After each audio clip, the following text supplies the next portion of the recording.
You need what for reproduction? Extraterrestrial shocked by human anatomy.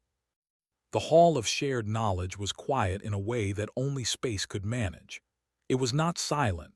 Machines hummed softly, translators clicked, and distant stars burned beyond the transparent walls. But every being inside was listening.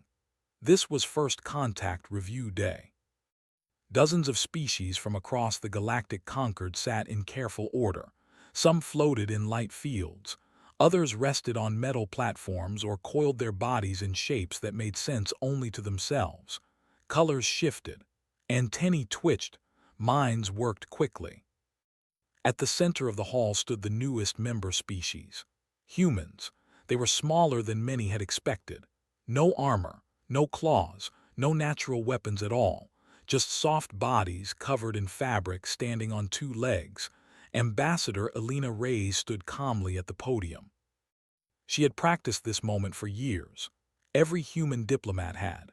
First impressions mattered when your entire species was being judged. A glowing symbol appeared above her head, translating her words into dozens of forms: sound, light, scent, electrical pulse. "Thank you for granting humanity this opportunity," Reyes said. "We are honored to share knowledge and learn from you." The Conquered Observer, a massive being of crystal and energy known as the Moderator, signaled agreement. "Proceed with biological overview," it said. This was routine. Every species did it. Basic anatomy, reproduction, medical risks, nothing dramatic. Reyes activated the display. A simple human diagram appeared. Two figures, similar, different. "This," Reyes said, "is the human biological structure. Our species has two primary sexes. Both are required for natural reproduction." The hall shifted. Some beings leaned forward, others pulled back. Reyes continued, unaware that she had already caused discomfort. "Human reproduction requires close physical contact between two adults. One carries the developing offspring internally for approximately 9 standard months." The lights dimmed slightly as several species processed this. Zirthel, senior biologist of the Orcs collective, clicked its mandibles in surprise. Its species reproduced by splitting neural cores, safe, clean, efficient. Internally, for that long. Reyes moved to the next image. After birth, human offspring are unable to survive independently. They require years of constant care, protection, and education before reaching full maturity. That was when the murmurs began. The moderator raised a signal limb. Clarification requested. "Human young are non-functional," Reyes nodded. "Yes, completely dependent." Zirthel could not stop itself. "That is impossible," it said, its translator buzzing sharply. "Such a design would result in extinction." Reyes turned toward the Orcs delegate. "It didn't." A pause followed, a long one. Zirthel adjusted its posture, eyes narrowing. "Explain." Reyes took a slow breath. She had expected curiosity. She had not expected disbelief so strong it bordered on alarm. "Our species evolved under harsh conditions," she said. "Predators. Disease, environmental instability, cooperation became necessary." Zirthel flicked a data node forward. "Your own records show high mortality during reproduction. Internal development creates risk to the carrier. Why was this not corrected?" Reyes smiled faintly. "It was." Slowly, through medicine, through social support. Several delegates exchanged signals. Medicine, social support. Another alien, a gas-based entity named Ulkesh, pulsed nervously. "You willingly risk individual units for reproduction." Reyes nodded again. "Yes." The hall grew colder. Zirthel leaned forward. "You require 2 adults. One becomes vulnerable for nearly a cycle. The offspring is useless for years.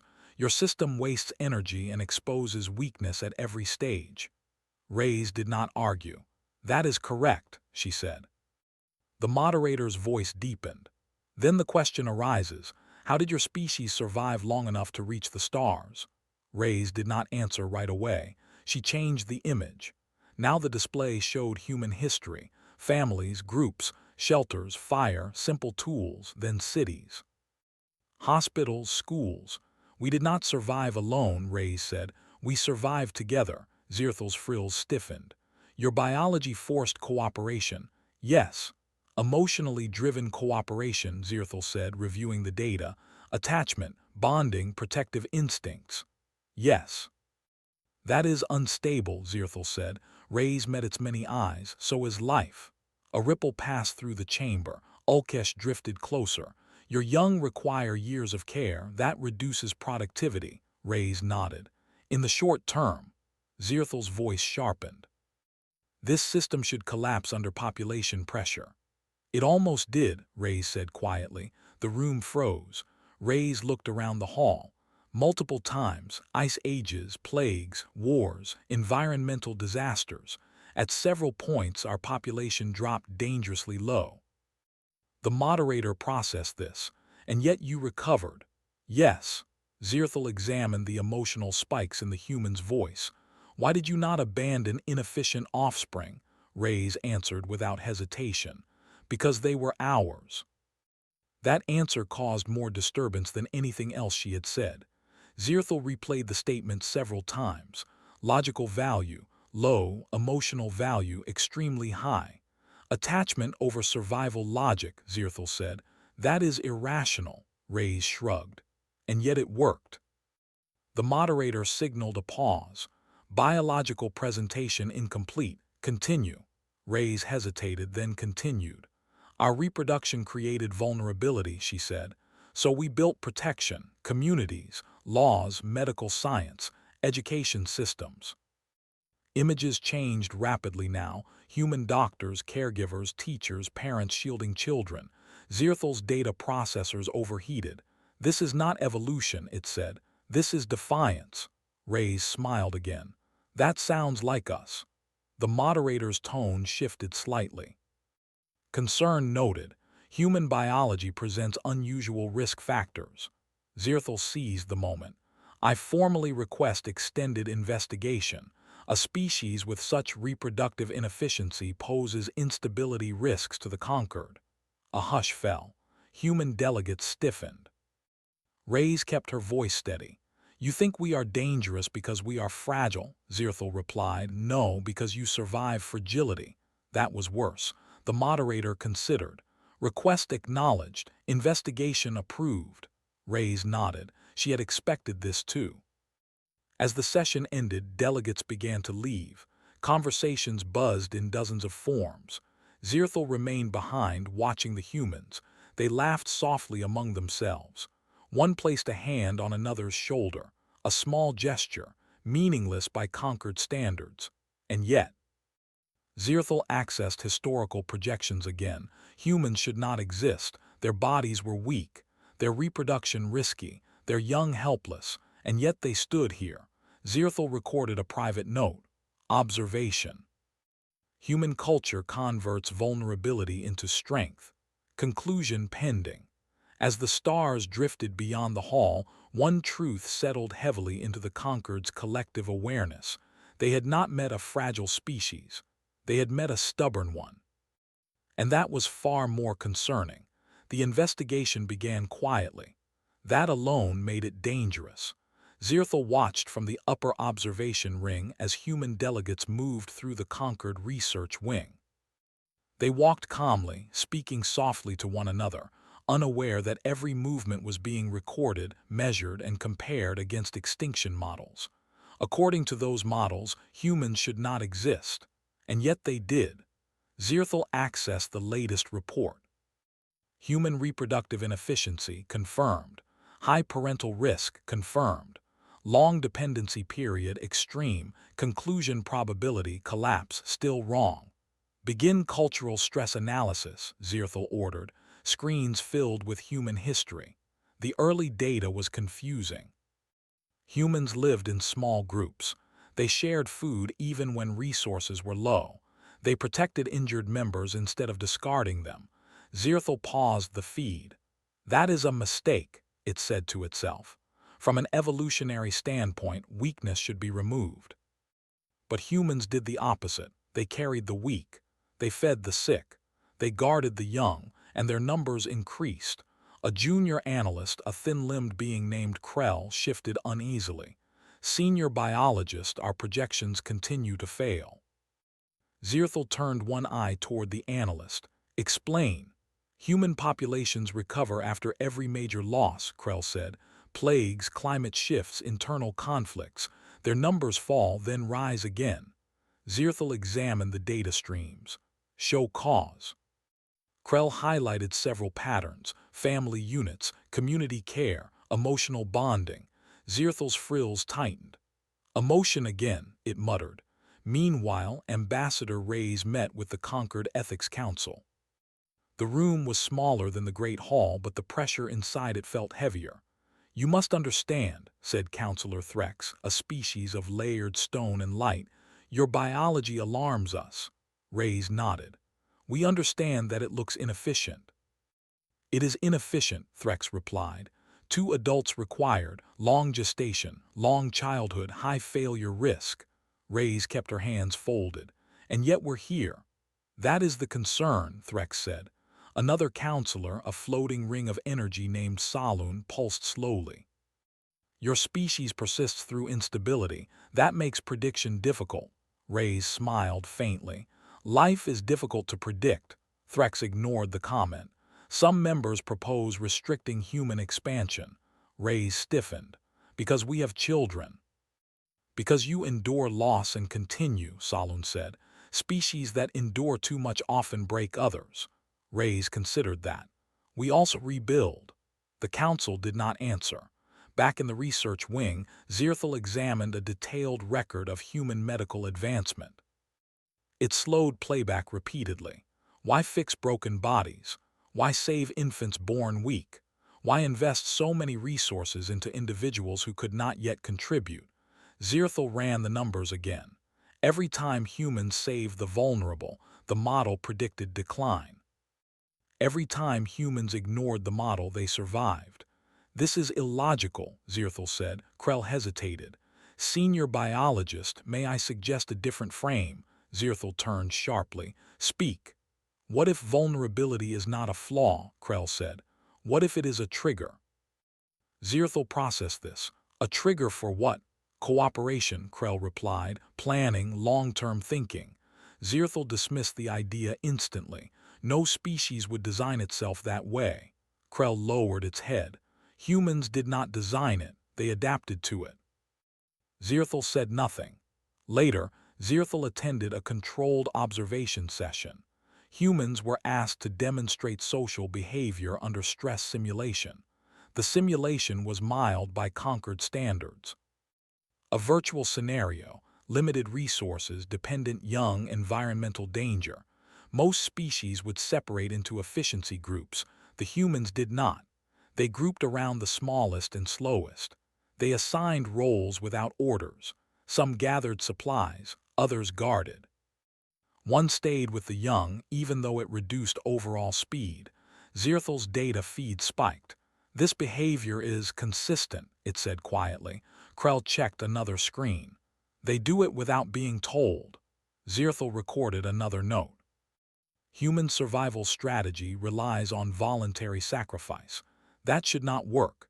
And yet, a priority alert flashed across the research wing. "Station medical emergency."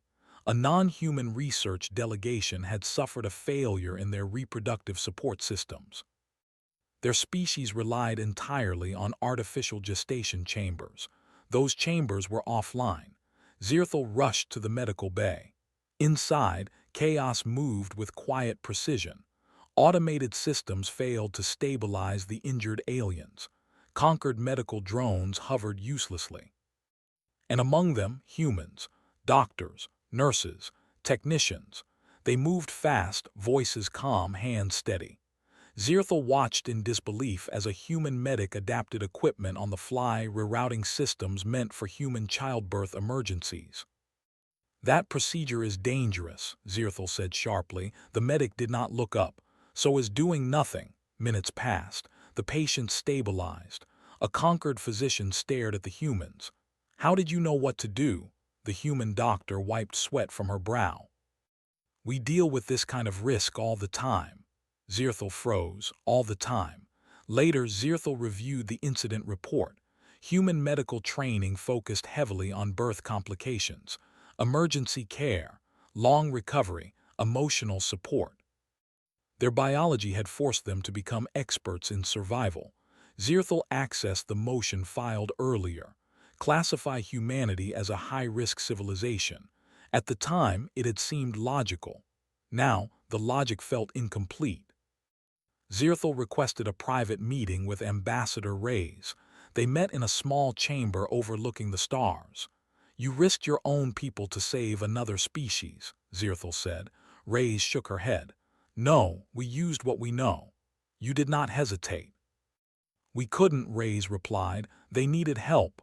Zirthel studied her. "Your species accepts suffering as a cost." Reyes looked tired, but her voice was steady. "We accept it as part of caring." "That is dangerous," Zirthel said. "Yes," Reyes agreed. "It is." Silence stretched between them. Zirthel finally spoke. "Your reproduction system creates pain, loss, fear," Reyes nodded. "It also creates bonds." Zirthel processed this slowly. "A species built on bonds should collapse under grief," it said. Reyes met its gaze. "Or it learns to carry it."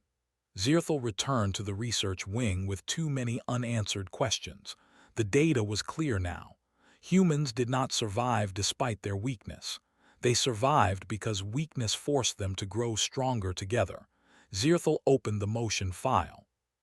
Its support wavered. Outside the station, the stars burned on, unaware that one species was quietly redefining what strength meant.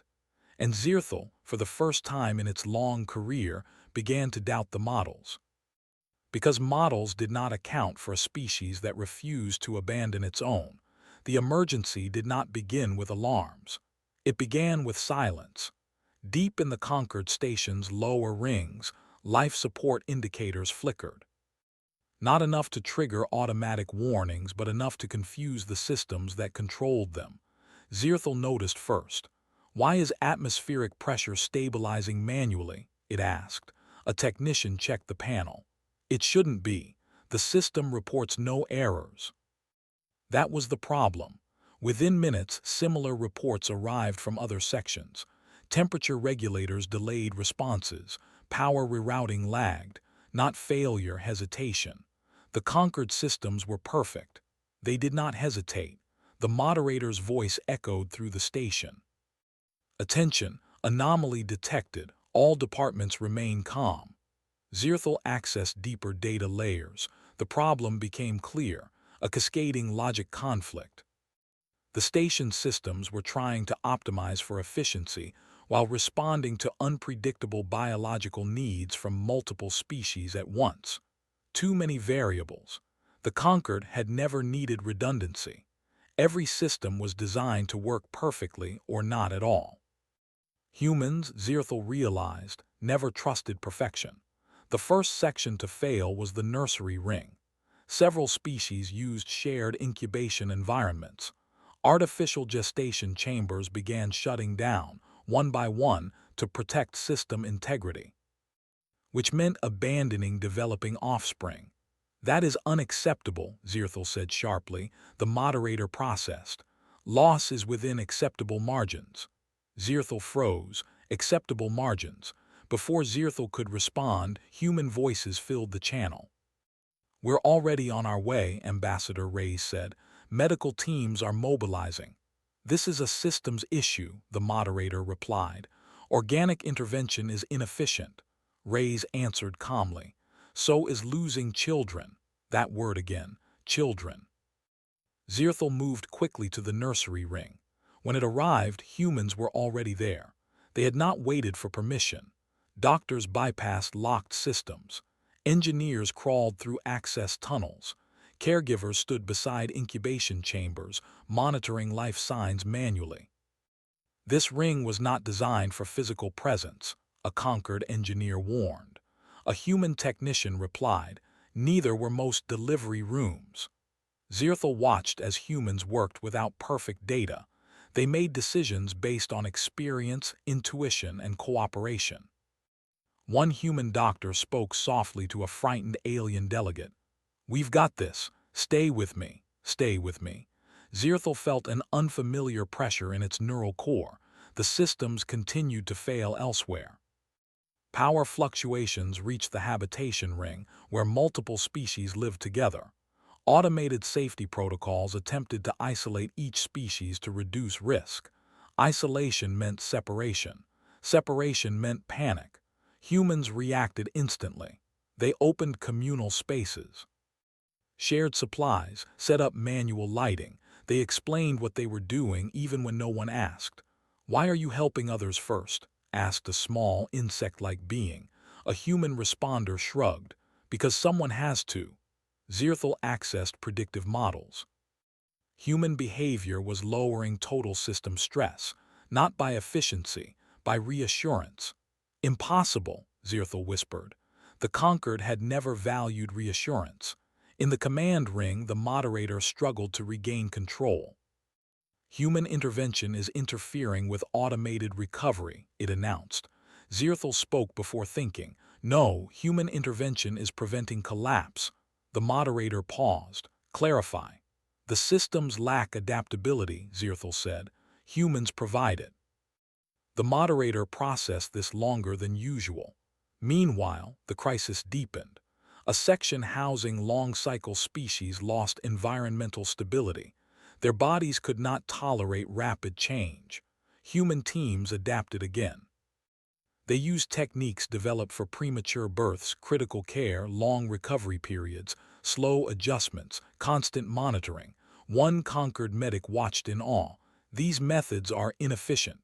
A human nurse smiled tiredly. "They keep people alive." Hours passed. The station did not collapse, it bent, and humans bent with it.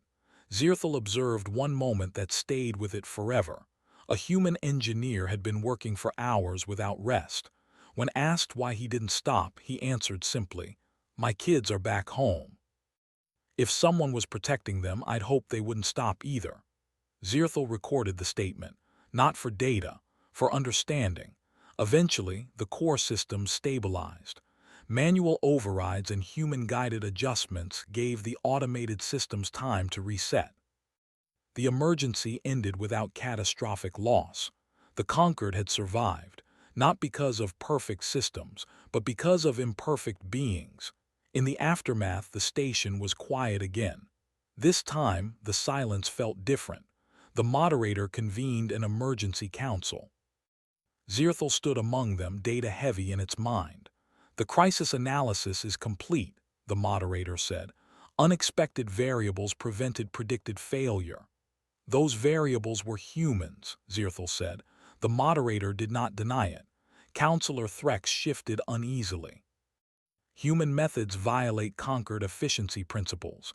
Zirthal responded. "Efficiency nearly destroyed us." Saloon pulsed softly. "You argue for chaos." "No," Zirthal said. "I argue for resilience." The room stilled. Zirthal continued. "Humans evolved with fragile bodies and fragile young. Their entire culture is built around preventing loss." "That is emotional," Threx said. "Yes," Zirthal replied. "And it works." The moderator processed again, longer than ever before. "Motion pending," it said. "Human classification under review." Later, Zirthal met Ambassador Reyes one last time that cycle. "You were right," Zirthal said. Reyes looked surprised. "About what?" "Your species does not survive despite suffering," Zirthal said. "You survive because you expect it and prepare for it." Reyes nodded slowly. "We don't like suffering, but we don't pretend it won't happen." Zirthal lowered its head. "The conquered has avoided pain for millennia, and nearly died because of it," Reyes said gently. Zirthal looked out at the stars. Human biology was still inefficient, still dangerous, still full of risk. But Zirthal now understood the truth the models never showed.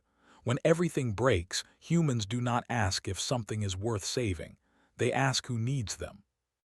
And then they act. Zirthal opened the classification file again. This time, it did not hesitate, because the conquered had not survived the crisis alone. It had survived because one strange species had learned long ago how to protect the helpless. And that was a strength no system could calculate. The grand assembly of the galactic conquered had not been this full in centuries. Every seat was occupied. Every observation field glowed with presence. Species of light, stone, gas, flesh, and energy gathered in silence. At the center stood the moderator. "Today," it announced, "we decide the classification of humanity." The words carried weight. High-risk species were controlled, restricted, watched. Some were removed from expansion entirely. Human delegates stood together at the far end of the hall. Ambassador Elena Reyes kept her posture calm, but her hands were tightly clasped. Zirthel stood opposite her. It had requested the right to speak. Many were surprised. Some were uneasy. The moderator signaled.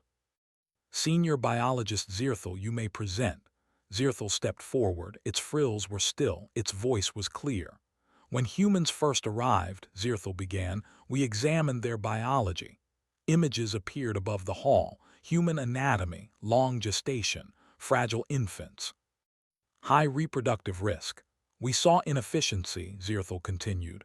"We saw danger. We saw a species that should not have survived its own design." Murmurs spread through the assembly. Zirthel raised a limb. That assessment was incomplete. The image shifted. Human history appeared again. This time, different moments were highlighted. Parents shielding children, communities rebuilding after disasters, doctors working through exhaustion, strangers helping strangers. Zirthel spoke slowly. "Humans evolved with weakness built into their reproduction. Instead of removing weakness, they adapted around it." Counselor Threx interrupted. "Adaptation does not erase risk." Zirthel turned one eye toward Threx. "No, it transforms it." The moderator allowed the interruption to stand. Zirthel continued. "Because their young are helpless, humans learned patience. Because reproduction is dangerous, they learned medicine. Because loss is common, they learned grief and how to carry it." The hall grew quiet. Zirthel gestured, and footage from the recent station crisis appeared. Humans working beside failing systems, holding hands, speaking calmly, refusing to abandon incubation chambers. "They did not ask if helping was efficient," Zirthel said. "They asked who needed help." Saloon pulsed softly. "Emotion-driven action is unstable." "Yes," Zirthel replied, "but stability is not the same as survival." Zirthel turned fully toward the assembly. "The conquered values perfection," it said. "Perfect systems, perfect balance, no excess risk." Zirthel paused, "And yet perfection failed." A ripple moved through the chamber. "Our systems froze when faced with uncertainty," Zirthel continued. "Humans did not. They expected things to break." Zirthel looked toward the human delegates. "They built their entire civilization around that expectation." Ambassador Reyes lifted her head slightly, surprised. Zirthel's voice lowered. "Humans do not survive because they are strong. They survive because they refuse to abandon the weak." Silence followed. The moderator processed for a long time. Finally, it spoke. "Senior biologist, state your recommendation." Zirthel did not hesitate. "Humanity should not be classified as high risk," it said. "They should be classified as high resilience." Gasps echoed in multiple forms. Threx protested. "They endure suffering at unacceptable levels," Zirthel replied calmly. "They endure it so others do not have to." The moderator turned to the human delegation. "Ambassador Reyes," it said, "you may respond." Reyes stepped forward. She did not bring images. She did not bring data. She spoke simply. "We know we are not perfect," she said. "We know our bodies break. We know our children are vulnerable." She looked around the hall. "We didn't choose that, but once we understood it, we chose what to do about it." She paused. "We chose to care." Some delegates shifted uncomfortably. Reyes continued. "We don't think suffering makes us special. We think responsibility does." The moderator asked, "Why expand into the stars knowing your risks?" Reyes smiled faintly. "Because our children will ask what's out there." That answer carried farther than she expected. The moderator processed again. Then slowly it spoke. "Humanity is hereby reclassified." Light filled the chamber. "Designation, high-resilience cooperative species. The hall erupted not in noise but in reaction. Some species glowed brighter, others dimmed. Some recorded furiously. Restrictions were lifted. Human expansion was approved, but something else changed too. The moderator continued. Conquered protocols will be updated. Emotional resilience and cooperative endurance will be added to survival metrics. Zirthel felt something unfamiliar, relief. After the assembly, Zirthel met Ray's one final time in the observation ring. "You changed the Conquered," Zirthel said. Ray's shook her head. "No. We just showed you how we live." Zirthel watched stars drift past. "Your reproduction still confounds us," it admitted. Ray's laughed softly. "It confounds us too." Zirthel turned its gaze back to her. "Why do humans accept such pain?" Ray's thought for a long moment. "Because every generation is a promise," she said, "and promises are worth protecting." Zirthel recorded that answer, not as data, as truth. Across the Conquered, quiet changes began. Emergency systems gained manual options. Care protocols included emotional support. Species once considered inefficient were re-evaluated, and humans continued on, still fragile, still imperfect, still bringing children into a dangerous universe. But now the stars knew something important. Humanity was not strong because it avoided weakness. Humanity was strong because it faced it together. And in a galaxy built on perfection, that choice changed everything.